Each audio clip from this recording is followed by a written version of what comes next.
We now move on to our next session, which is a child in need of acute respiratory care. The moderator of the session is Dr. Dhiren Gupta. He is Deputy Director, Sir Gangaram Hospitals, New Delhi, and he really does not need any introduction. The panelists, Dr. Jayant Joshi, he's a Senior Consultant Pediatrician, Dinanath Mangeshkar Hospital, Pune. Dr. P.P. Giri, he's Associate Professor Consultant PICU, Institute of Child Health, Kolkata. Dr. Madhu Pujar, he's a consultant in Bapuji Child Health Institute and Research Center, Davangere. Dr. Shananda Mukherjee, she's in charge PICU Fortis Hospitals, Kolkata. And Dr. Kaustav Chaudhary, consultant pediatrician, PICU Apollo Hospitals, Kolkata. So good morning, friends. At the outset, when I saw this topic, Dr. Dhiren, if you don't mind. Yeah. I'll just start and then you take over. Yes, sir. So good morning, friends. I think it's a great beginning to a fantastic Respicon. Congratulations to the organizer. And we are here with the first session after a very enlightening Meet the Expert session. And I think we are dealing with something which is very, very basic, very important. What we need to know about how to manage a child in a critical state. And we have none other than Dr. Dhiren Gupta, who is an expert in this field. And we will be going through case scenarios. And this is something, as he has promised me, that it is basically at a general pediatrician's level, not at the intensivist level. So I think all of us will be able to collate with it very easily. And I think we will learn a lot through this. So let me welcome Dr. Dhiren. And I also welcome my co-panelist for this session. And mind you, most of the cases are not revealed. So it's going to be an extempore session. So I think all of us will learn and enjoy through this. Thank you. Yeah, totally agree. In fact, when I got this topic, I thought that why this topic not in intensive care conference, but in a respiratory. But then I thought that probably our patients are most vulnerable. I am doing both, so pulmonology and intensive care. So our patients are not only vulnerable because of the disease process, but because of the procedures involved, right? So then I thought that let me just recollect the type of cases which I have seen over past 20 years. So what I am going to present is a journey which I have seen. And everything is extempore. None of them doesn't know the diagnosis. And in fact, most of the things are not revolving around diagnosis. It may be just an approach, right? So Dr. Jayant is there to help us, and he is going to direct whenever we are going to offshoot, because all of us are intensivists, so sometimes we get offshoot. Our intensive care, even the answers of intensive care will limit it to the initial emergency management. Once patient is in intensive care, we are not going to discuss the ventilative finding and detail of the intensive care, right? So it will be the approach and the management part. We'll start with the first one, and we'll start with Dr. P.P. Giri. Dr. Giri, this was a patient who came to us in 2005, 1 year old. I'll run the video simultaneously. Foreign body was extracted around few hours back, around 6 hours back. He was shifted to ward. Saturation, very soon you will see the monitor. It's a poor quality because that time cameras was of that quality. Pulses looks normal and normal pulse pressure. Pulse rate was almost 190, 180 if you can make out. Patient was irritable, and you can look at the patient respiratory rate and the work of breathing. Now what happened? We were just thinking of differential diagnosis. What could be the cause? It could be edema, it could be lung collapse, it could be some pneumonia, post foreign body extraction. But this patient landed up in this type of situation, right? Blood gas was 7.29, CO2 was 30, bicarbonate 16. So we were making differential diagnosis. We were giving steroid, we were giving epinephrine by nebulization, and you can see the patient become unconscious. What do you feel that patient required intubation, and where do you feel that we did mistake, we committed mistake? Okay, in this case, a foreign body has been extracted and the kid has been shifted to ward. And if you see that the kid developed respiratory distress. So there are multiple possibilities that during a foreign body extractions, one of the commonest thing is that sometimes the partial removal of the foreign body has been done. If there's a remnant of the foreign body is there, it can produce a problem like this. Another thing is that after foreign body extractions, we have seen basically after removal of vegetable foreign body, the lungs become worsened, and sometimes the patients, even after removal of the foreign body, developed bilateral ARDS-like changes, and sometimes needs of ventilations.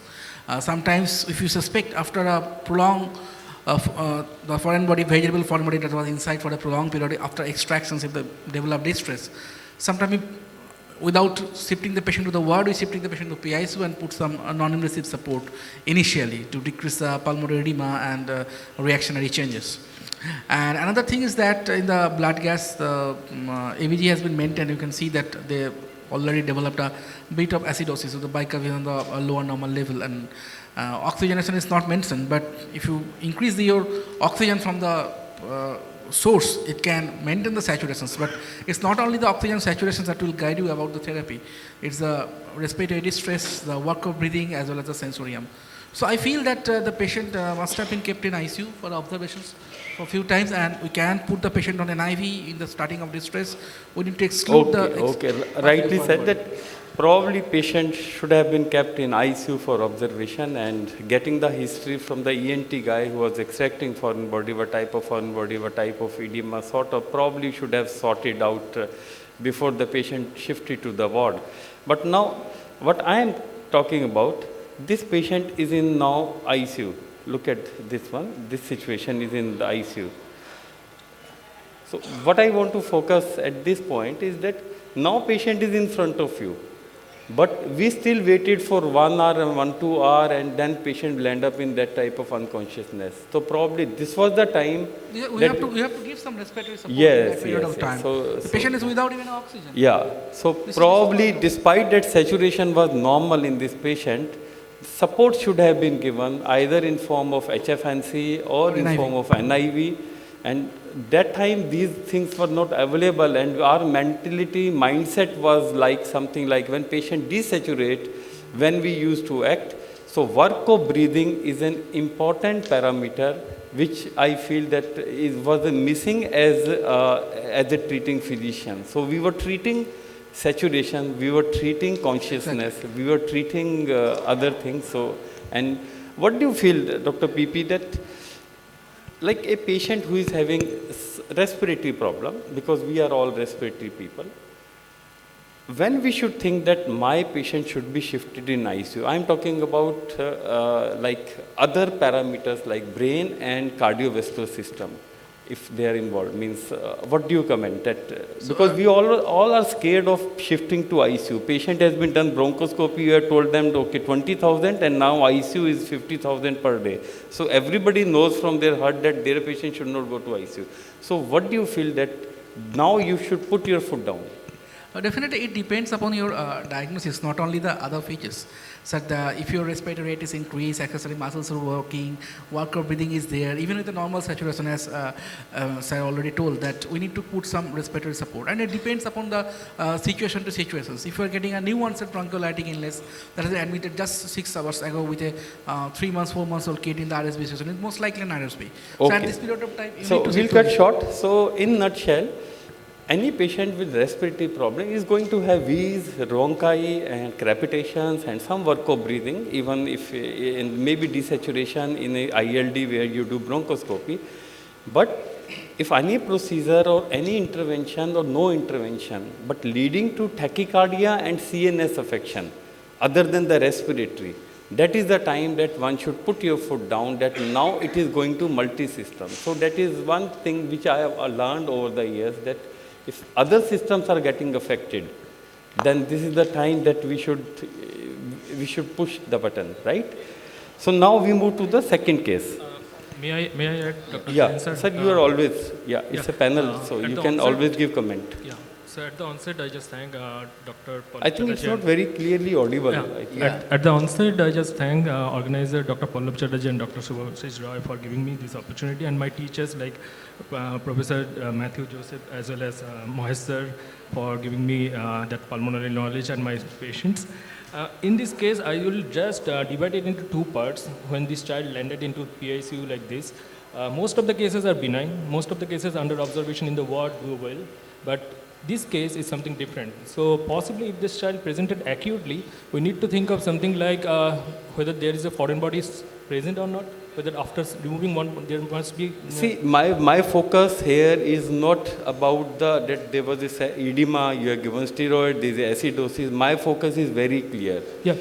Irrespective of differential diagnosis, airway, breathing, circulation comes first. Means you are thinking of, we were also thinking of differential diagnosis, some collapse, some edema, some nowadays lung ultrasound is available, you can do lot of things. My focus is only one, and message is very clear that respiratory support should be given to a patient who requires respiratory support. Rest of the things comes later on. That is the only issue, right? So we move to the next one. You will get ample of chances you can comment on, right? Sorry, Dhiren. Just Dr. Dhiren, just a small request to all the panelists. We have a lot of cases, so please be specific. Yeah. And second thing is that we are trying to look at the acute respiratory care as a talk. So the whole idea is not to discuss the intensive care management of the patient. What we need to give is a take-home message in that regard. Because And by the way, I welcome Dr. Sananda also to the panel. Thank you. Agreed, sir. That's why we'll say respiratory support. Because, sir, appropriate respiratory support means whatever the patient requirement is, So- that we'll talk. Why I'm keeping into this point, because management also depends on the etiology. So possibly sometimes you have to decide about that whether it's a NPP, like negative pressure, pulmonary edema or not. So that is another possibility. The management is completely different in that scenario. So just identify the cause and etiology for this deterioration, because most of the patients are doing well when you remove the foreign body. Agreed. Thank So you, intensive Dhiren. Sorry, care is I have a treating question. the physiology, not the pathology. So treat the physiology and yes, sir. Sorry, Dhiren, I know you are short of Yeah. time, but go back to the previous slide, show the blood gas, and one of you can explain why this blood gas in a child with acute respiratory acidosis. Yeah. So important point is that, so because I didn't went into detail, a patient with this much respiratory rate of 50, we don't expect CO2 with 30. We expect CO2 of 20, 18, 15, right? So a patient with high respiratory rate, even if you find normal CO2, actually that is very alarming. Whether it's asthma, whether it's ARDS, whether it's a pneumonia, anything else. So CO2, blood gases, is never taken into consideration in most of the situation before you intervene. So you intervene, then you go for the blood gases. So as an intensivist, clinical scenario most of time is Do you important. think this is metabolic problem or do you think a respiratory problem? Sir, this patient had bicarbonate of 16, Yes. right? And CO2 of 30. So now the pH is, say, on the lower side, it is on the acidotic part, right? So probably patient must be hypoxic and irritable with lot of work of breathing for past 3-4 years. In your previous slide, you said he is not hypoxic. No. I mean to say, His saturation is- was maintained on 90. yeah, I am coming to that. But his work of breathing was quite high. His work of breathing was quite high. So whatever he was getting, he was consuming in his work of breathing. So that's why I brought this case, that despite of no desaturation, these patients can have lactic acidosis. They can have anaerobic cycles building inside, and you may not find that saturation is very dipping. So that is actually the message which I want to share with everybody. Just don't look at the saturation. Don't look at the blood gas. It is a clinical decision in this type of scenario, and we delayed. Learn from our mistake, you will be better off, right? So we move to this second one, almost similar looking. And Dr. Madhu is there, and he is going to talk about. This is a 5-year with high-grade fever with fast breathing for 4 days. And look at the scenario. Again, similar time, right? 2006, 2007. So what do you feel that, what is going to be the next step? My question is one clear. Are we going to give respiratory support to this patient or not? And saturation, you can see, is around 100 with 7-8 liters of oxygen. and with Thank this you. X-ray. Yes, sir. Thank you. By looking at this child, we can easily make out this child is having severe respiratory distress with increased work of breathing. And you can see retractions already there in the subcostal area, intercostal area, and even in the suprasternal area. And when you look at the consciousness level of this child is not that conscious. This child's sensorium is little altered, and there are 2 videos which shows a lot of retractions. And this child is already on some respiratory support. As you can see, the child is getting oxygen through a mask, through a simple mask. This child is a very sick child. I would really want to escalate the respiratory support in this child. I think probably I would intubate this child at this moment. Okay. So, Dr. Sananda, would you like to intubate or you would like to give trial of HFNC or NIV? That is very fashionable thing. Yeah. Hi. So no, I will not jump and go for intubation. First, I will give some sort of positive pressure by means of, I think, NIV support. Not an HFNC in such a severely tachypneic child, but the child needs some positive pressure, NIV. So she says that I will give it some trial of something like NIV HFNC.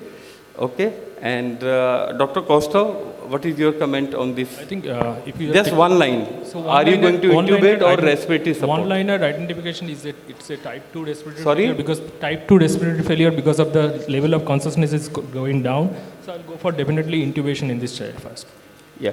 So look at, there are 3 experts and there are 3 different versions, 2 different versions. Now the most important part is whatever modality you use, patient should be continuously monitored by in-house intensivist, right? Both can be right. Principally a patient who is irritable and whose disease process is progressing very quickly, and with this type of X-ray likely we are moving towards ARDS, this patient actually require intubation. Okay, but you can give a trial of NIV or HFNC, but you have to keep continuous watch on that patient. That is the most important message we should get, right? So, one point. And one small point. Yeah, sir. Take care of the high-grade fever also, and give a tire of bronchodilator also in the beginning, and then you start with all that.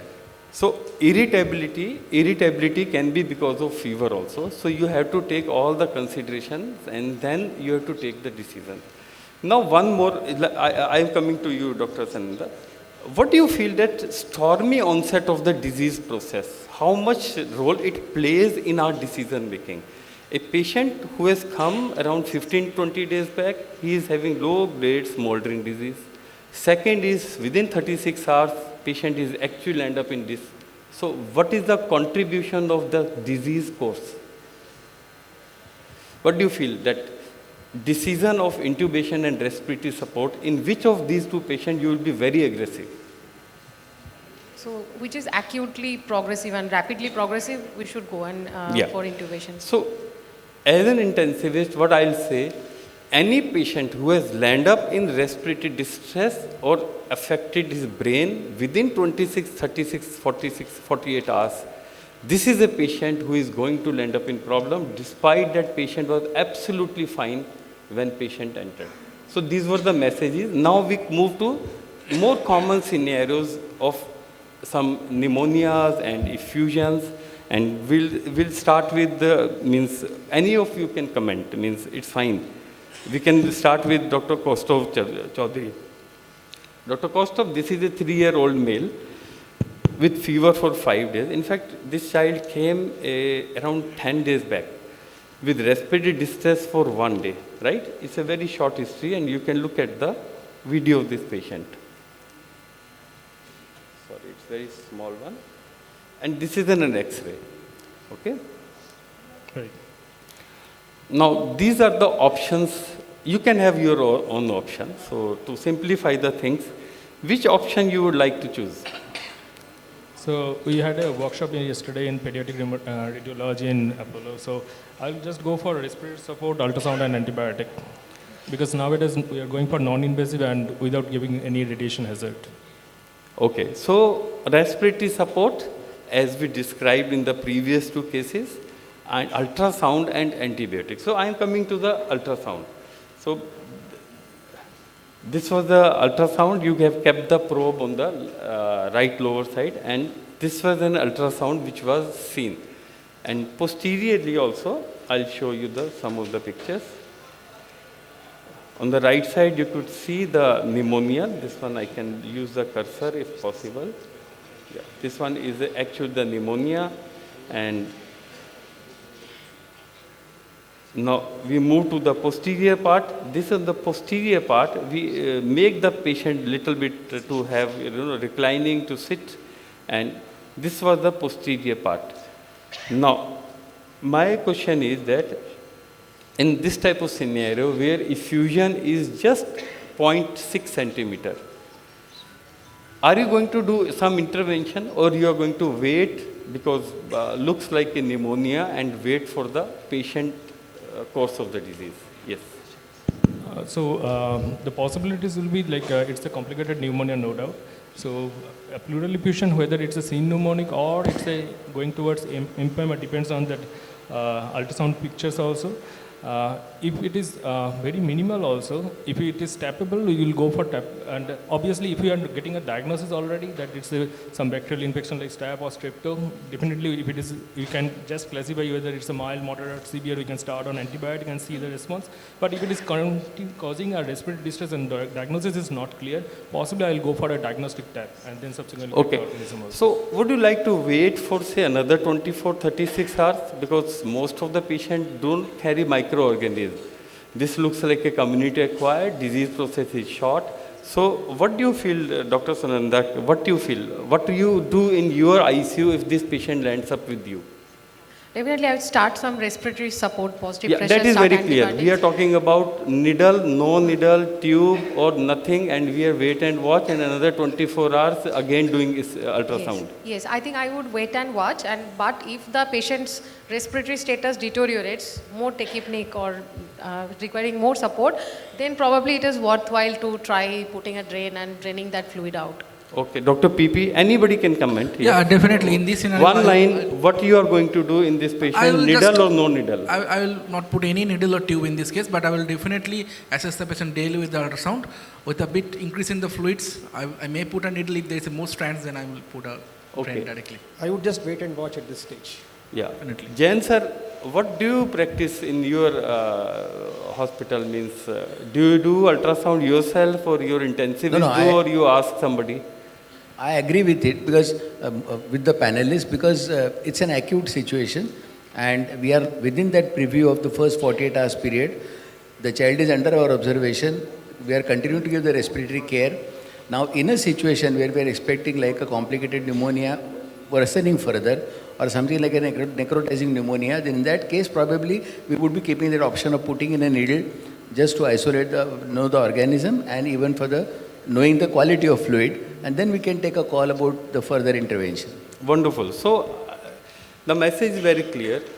If patient comes to you, if you find a effusion, the depth of effusion also is very important, right? And you put in an M mode in this patient and you look at the expiratory distance. So, expiratory distance should be at least 1.5 centimeter of depth. Only then you are going to do intervention.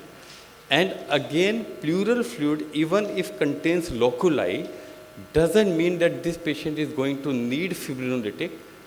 Most of the patients just need an antibiotic, even if it is a complicated pneumonia. And the most important thing is that pulmonologists start doing ultrasound yourself. If this patient is going to be followed up, next 3-4 days, do ultrasound morning and evening. Look at the effusion, look at the fever. If fever is persisting, everybody was correct. Fever persisting, toxicity persisting, put in a needle and aspirate. If you find significant pus, put in a tube. Now tubes are available, very soft tubes are available and you can insert. So it is a dynamic situation. A dynamic situation, radiologist is not going to help you. He is not going to be there for morning, evening, thrice a day.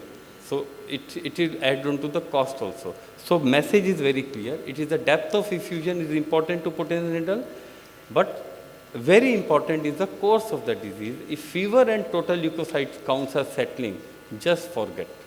So this patient improved within 36 hours. So effusion went away, patient became asymptomatic, So not everybody is lucky, but it is the course of the disease. So you could have prevented lot of unnecessary intervention. That is the message in this patient. Now we move to the another patient, and Dr. Madhu is going to talk about this. None of my panelists knows what is the diagnosis, and so I always feel that spontaneity helps us in understanding different versions, right? This is a 1.5 year. Again, he came to me around 3 days back in my outdoor patient. 1 year, 2 month old, respiratory distress, off and on since 1 month of age. In past 1 month, there was increase in distress, so they was admitted there. I hope that video is clear, and purposefully I am showing the chest. This is nothing to do with intensive care, sorry.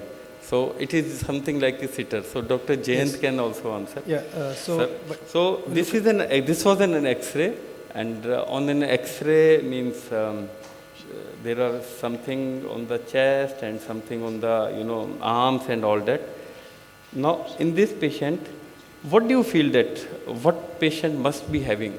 This, by looking at this child, there is no doubt this child is having respiratory distress. So this child has retractions, but you can also see the rib cage or the chest wall. The chest wall is a little deformed. There is pectus excavatum in this child. And also I feel that the child has Harrison sulcus. And you can see the stomach is little full, and I can see a small umbilical hernia also in that. And by looking at the X-ray, of course the X-ray looks like bilateral streaky opacities are there. And it looks like probably in the right side, so there is interlobar effusion. So that line, sorry? Interlobar, no, streaky. Fissure. This one you're talking about. Yeah. This one, I think this one. So this child could have and anterior end of ribs. Pneumonia. Yeah.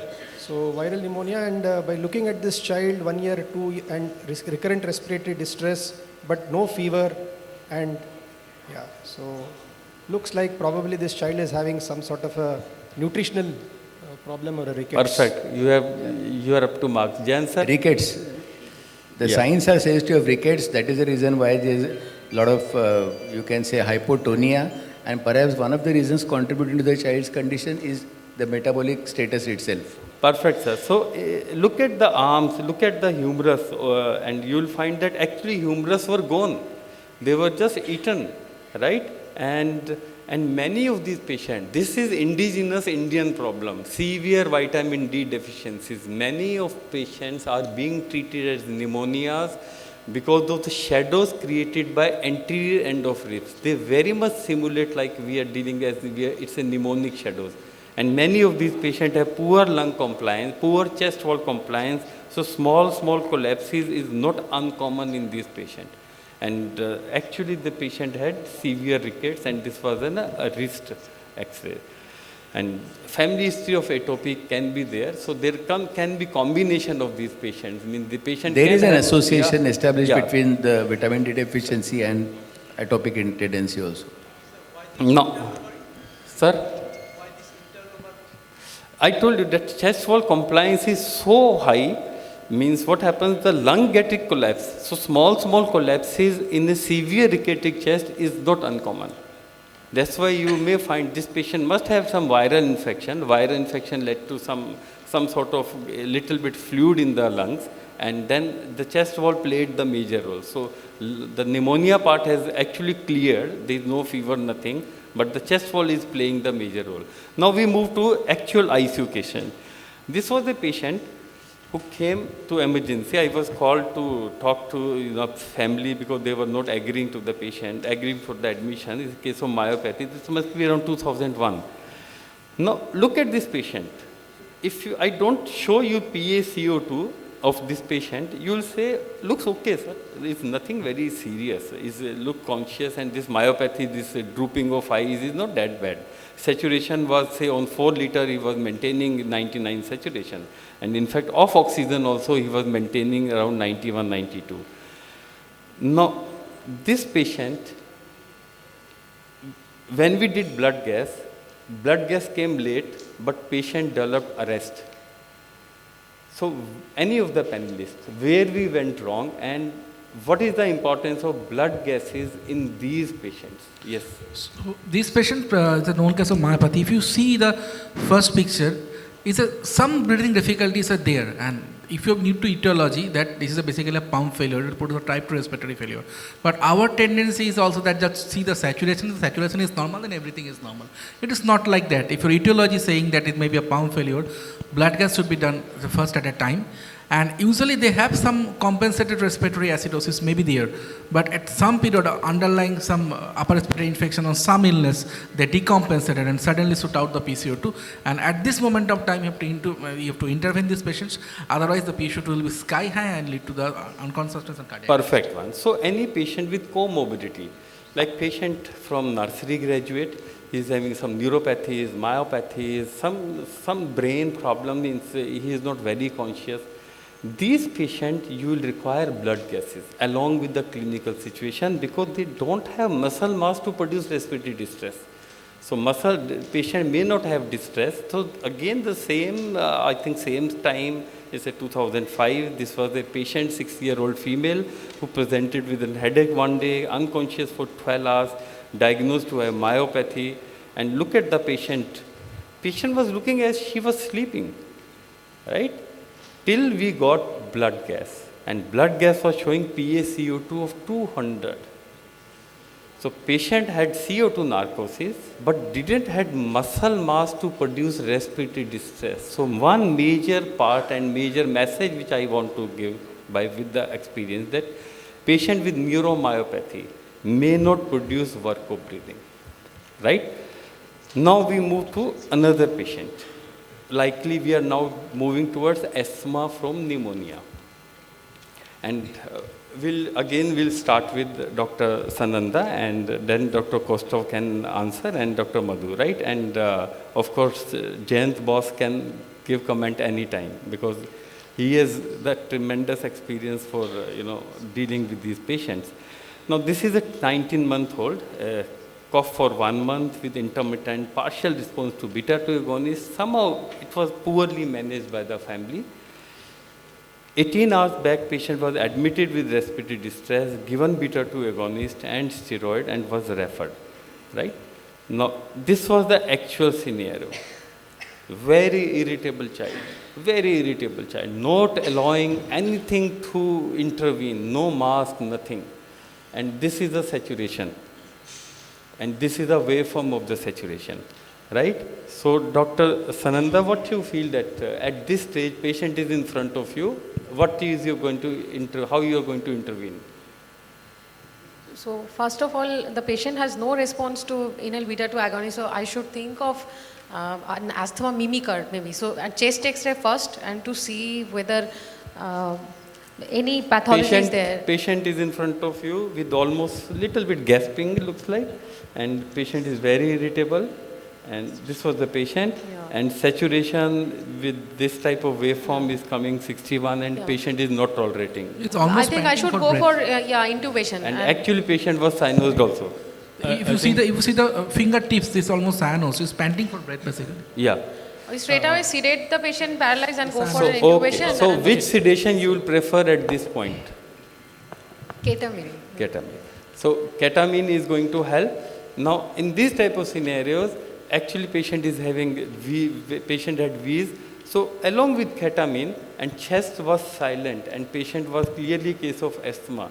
Would you like to give some subcutaneous epinephrine at this stage, or you would like to first take care of intubation or airway support and then? I think adrenaline I should give because ketamine can increase the airway secretion, and that during intubation that can compromise the patient. So Anybody has different opinion? I think this is one case. It's a severe. Can you be a little bit louder? It's a severe status asthmaticus, and then in the severe form, and going towards type 2 respiratory failure. So in this type of children, even if it is going to be intubation, but I usually try to dare to intubate these asthma patients until I am cornered. So what I will do is that I'll start on high flow nasal cannula with giving oxygenation. Do you feel that we are cornered in this case? Yeah, we are already cornered. Yeah. Yeah. So high flow nasal cannula, I think high flow nasal humidified high flow oxygen. Along with that, I'll try with that ketamine as well as put this child in PICU definitely, and try with the Maxal, and as well as if salbutamol IV is available, you will go for IV salbutamol infusion also. Sir, a Okay. patient who is hypoxemic, 61% saturation, I don't think going for high flow is a... Any difference of opinion, Dr. PP? Yes, sir. This child looks like a very sick child. This child's saturations are very less, and the child is having severe retractions. I think this child's respiratory support is I think that should be the we have to escalate the respiratory. Jain sir, your final comment.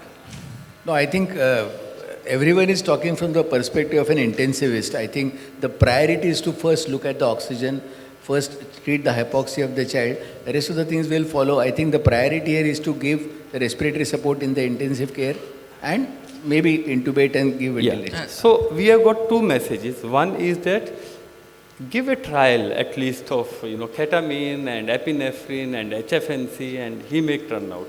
That is not a very wrong message, in the sense that in this patient we are actually cornered, but in most of the asthma patient they should be given trial of beta 2 agonist, right?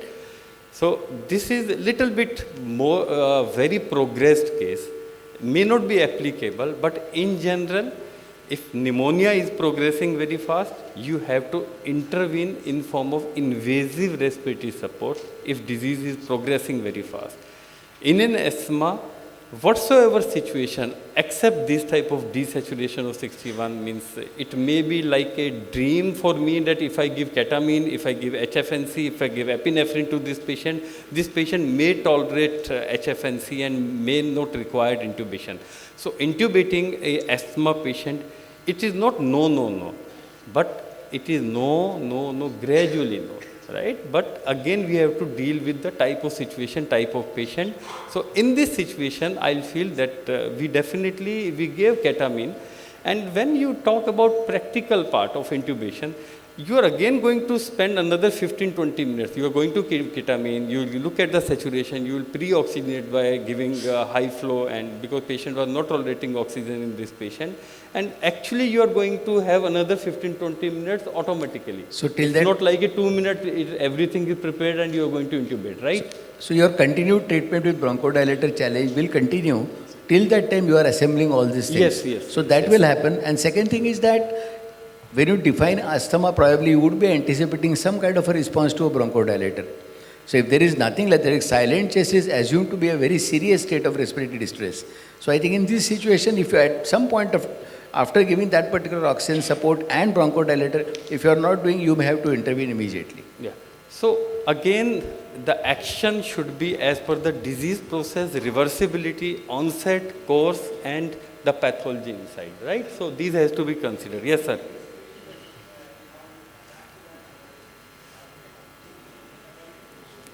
Sir, he has just entered the ICU.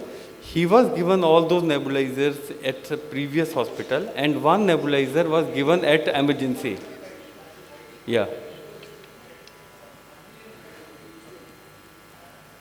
Sir, I think in this situation, the ABC is one triangle, not airway breathing circulation. Means it has to be little bit more aggressive, and in any case, when we talk about aggressivity, short of gasping and arrest, another 15-20 minutes you are going to spend to assemble the every equipment, and in that time you are actually going to give some trial.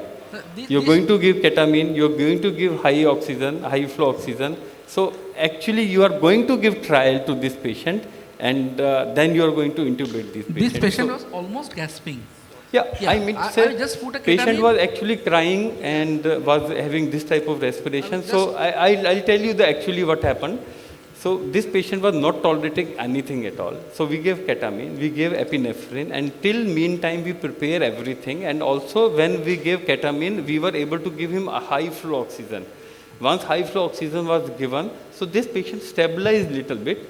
but he was so irritable that we took the decision to intubate the patient. Sometimes you intubate to take the situation under control. So my message is very clear that look at your situation. In asthma, a trial of beta-2 agonist is warranted before you go for invasive. That is the message which I want to give, right? I think 5-10 minutes are left, so we move to the probably second last case. Dr. Dhiren, Yes, can you sir. just intervene, please? Sir, ये आपके लिए ये case. I think this is an exceptional case in which probably you'll have to take a decision of intubation. But as I said, as Dr. Kaustubh was saying, intubation should not be preferred in an asthma scenario. That is And the message I want to Because it is a give. difficult intubation and But- you have a lot of problems in Yeah, hand, you could be Dr. worsening the Mrityunjay. condition. One message to the audience should be that in this patient, because this patient might go into arrest, so the intensivist should wait by the patient at least till the patient is either improved or intubated. You should not wait. We should not wait till the patient is. Mrityunjay, the situation also depends on whether you have in-house expert intensivist sitting at the bedside or not. We didn't had 25 years back. Either we were there or some resident used to be there. So we used to feel little bit more insecure, then better at this situation you are going to intubate. So you look at your situation and then act. Your situation, patient situation and the disease process you are dealing with. So everybody is correct, but one message is very clear, right? So in this type of patient, so even in asthma, don't wait. And as I told you, normal CO2 in this type of situation gives you that actually the disease process is very progressive and quick, right? So we move to the last one. Jain sir, this one. Sir, Only one comment. In general, post-cardiac arrest intubation outcome is different from pre-cardiac arrest intubation. This is a general, this is a bottom line in intensive care. So don't wait for the arrest. yes. This is the bottom line for every situation in PICU. And Dr. Anil Sardeb, he has mentored me that how to act, and we have seen past 25 years that when we used to wait for little bit desaturation and work of breathing to continue for hours, then outcome were very different as compared to early intervention. So early intervention, even in an asthma, you land up in intubating that patient.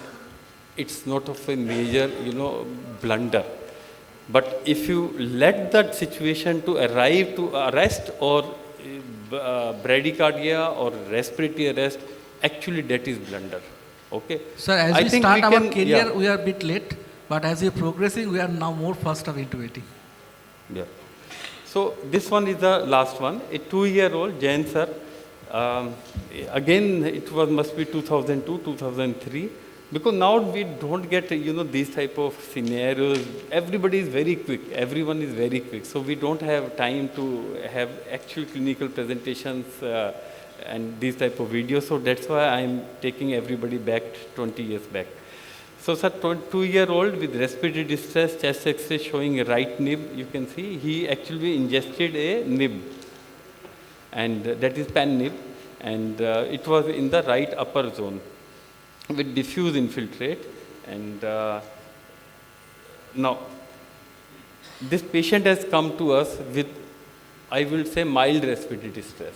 What you are going to do? No, as the X-ray is depicting, the first diagnosis suspect will be foreign body. And there is a foreign body seen there. Now, as you rightly said, the bronchoscopy has already been done. No, And I'm coming to that. Means next step, so we did bronchoscopy, right? So Dr. Anil was doing bronchoscopy and we were surprised, nothing was positive, nothing came inside. Absolutely normal, right? Somebody is commenting, I know what is, yeah. Now, what should be the next step? In this patient, bronchoscopy is absolutely normal. Anyone? CT scan, CT scan. Yeah? CT. CT scan. What is this CT? Is it an intrathoracic or is it Intrathoracic foreign body, an it has mediastinum or penetrated the- actually in the lung? Yeah. Yeah, you rightly said. It has penetrated the bronchial wall and entered the lung, parenchyma and thorax. Okay, so can you track this? This is your nib, right? And what is this one? What is this straight line? And it is much beyond It may this be the your whole, T4. maybe the whole refill. Yeah? It may be the whole refill inside. It may be the whole refill inside. Yes. The end of the refill. Perfect. So actually it was a whole refill which patient actually ingested, and that entered through the esophagus in the mediastinum, and actually there was nothing inside the lung. It was beneath the pleura, and probably it transected, it created pneumothorax. So nib was ultimately lying outside the lung and the tract was inside the lung. And ultimately this patient was, this was the whole, and this child was just 2 Dr. years. Dhiren, Dr. Yes, sir. Dhiren, how can you explain the emphysema picture on the left side? Sir, first you explain how this patient ingested a 2-year-old No, child. that's fine. I mean, Right? like, So but it- still, I think This it case looks was just to make laugh and nothing else. So I think organizer asked me to, cut down our presentation and so that we can make up. Do Because- we have 5-7 minutes or should we cut down? we have time. Go ahead. Okay. So ultimately patient was taken to theater and taken out, and so many of things are unexplained. So are you in this taken out by a patient. thoracotomy? So we move to better patient, better case that will give us some message. That was just an a laughter making case. Now this is a 5-month male, right? And fever for 2 months, failure to thrive, and respiratory distress for 3 days. What do you feel on X-ray? Anyone? So one important history is that for 2 months this child is having fever, there is failure to thrive, and the lungs is just looking like an interstitial involvement. It's all over throughout the lungs, in both the fields. Okay. Anyone? So What do you feel that the patient... Fever for 2 months with lung cytosis must not be some typical bacteria. So it may be a non-infective things, or maybe infective that may be slowly progressing like tuberculosis, or maybe some slowly progressing viral diseases. The X-ray looks like a ground glass appearance. Interstitial status are there, maybe non-infective as well. Fever. This So child is it looks like disease process is there for 2 months, failure to thrive. Some immunodeficiency you start thinking? Some Yes, with sir. these There type are- of interstitial? Yes, because there are some red flag signs to think of immunodeficiency, because this child is having fever of more than 2 months now and there is failure to thrive. Now this child has come for respiratory distress. There are some red flag signs to consider that this child is having some sort of an immunodeficiency. So interstitial disease is going to be there when there is an incomplete suppuration, right? So there must be some opportunistic infections which leads to ground glassing and interstitial shadows. And if it would have been some bacterial, it would have produced major consolidation. That is in basic, we differentiate the two. Okay. Now, this was another child, 5-month male, again recurrent chest infection, diarrhea, oral thrush, and failure to thrive. So, what I want. This is more clear, diarrhea, oral thrush. Yeah. No, I am talking about the another case. That the previous one is this one, and this is another child of 5-month-old. This case is more direct. So, what is the similarity of these two cases? What should we think of in these type of scenarios? So again, this child has recurrent chest infection, this child has diarrhea, so this child has infection in multiple places, this child has oral thrush, failure to thrive.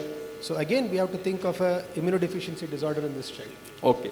So less than 9 months, what type of immunodeficiency you think of normally? Less than 6 primarily- months must be either it's combined or mostly cell primary variant. Combined immunodeficiency. immunodeficiency.